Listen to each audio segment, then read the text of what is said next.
So this afternoon at approximately 3 o'clock, the Gary Police Department began to receive 911 hang-ups from a residence located in the 1500 block of Chase Street here in Gary. On-duty units responded to the scene, and when they arrived, a female subject ran from the house towards officers and advised them that there was a male subject inside the house and that he was armed. The officers did observe the male subject in the doorway of the house and did see that he was armed with a weapon. They attempted to negotiate with him briefly and then contacted a hostage crisis negotiator as well as their SWAT team. The negotiator arrived and attempted to negotiate with the subject for approximately a half hour when the SWAT team arrived shortly thereafter. Those negotiations failed, and the subject exited the house with a weapon, not a handgun, with a weapon pointed at his head. He proceeded to walk to a vehicle that was parked out in front of the house and got inside the vehicle.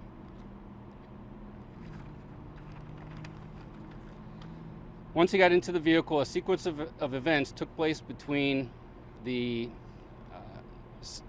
male subject that exited the house and the SWAT team that was on scene.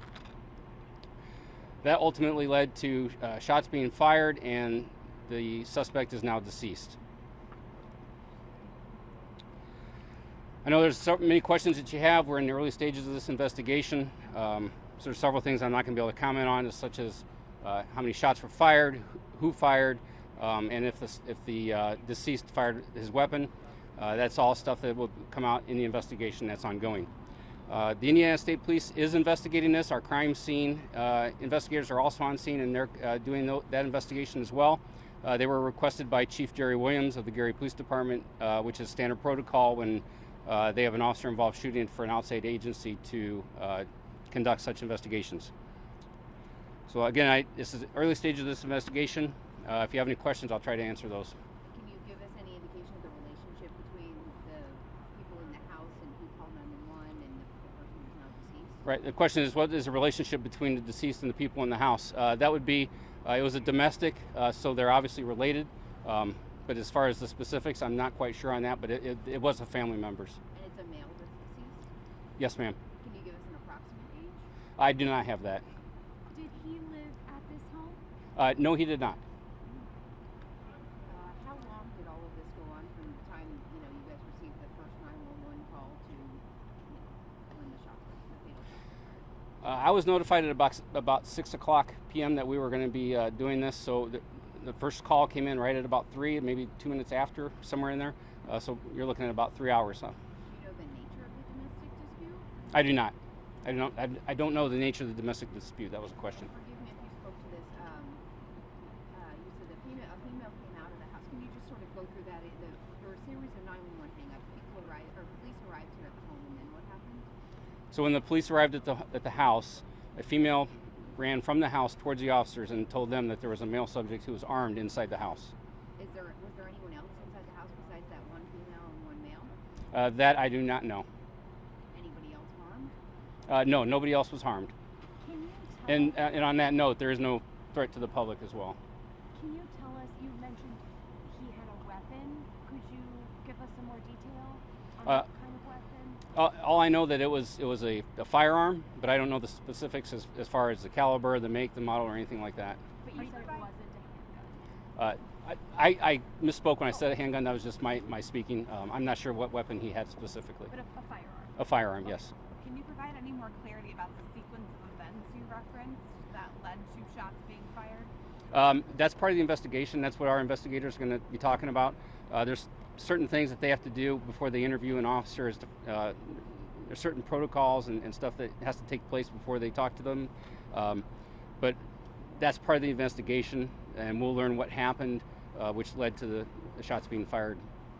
So we know Gary Police fired shots. The Gary Police Department SWAT team, yes. SWAT team. Do you know how many? No, I do not. And you can't say yet if the suspect himself fired shots? Correct, I do not know that information. So if it was one officer or more than one that fired? That's one of those things that we're looking into, is how many officers. Your question is how many officers, 1 or 2. That's one of those things that we're going to investigate, and we'll know once that, as the detectives make the interviews and conduct that. Are you aware of any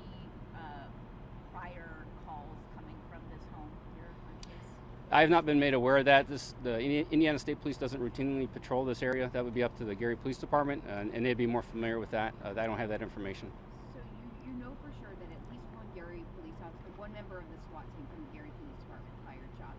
Do you have any indication if that was the fatal shot that hit this man, or is it possible that was a self-inflicted gunshot wound? Right, that's a great question. That's one of those things that will come out from the investigation as well as from the coroner when they do the autopsy. So we cannot definitively say that an officer shot him. Correct. Okay. So a Gary police officer did fire a shot, but we don't know if that was a fatal shot. Correct. Sergeant, can you just one more time clarify the timeline from when Gary police showed up and then approximately when, the suspect or the subject died? I don't have that information. That's all part of their dispatch record. That'd be something that we'd have to obtain later. And here at the scene, I don't have that information. I'll take one more question. And you've not interviewed the officers involved yet? Correct. We have not interviewed the officers involved. No. Okay. Is that female okay? The female who ran from the home?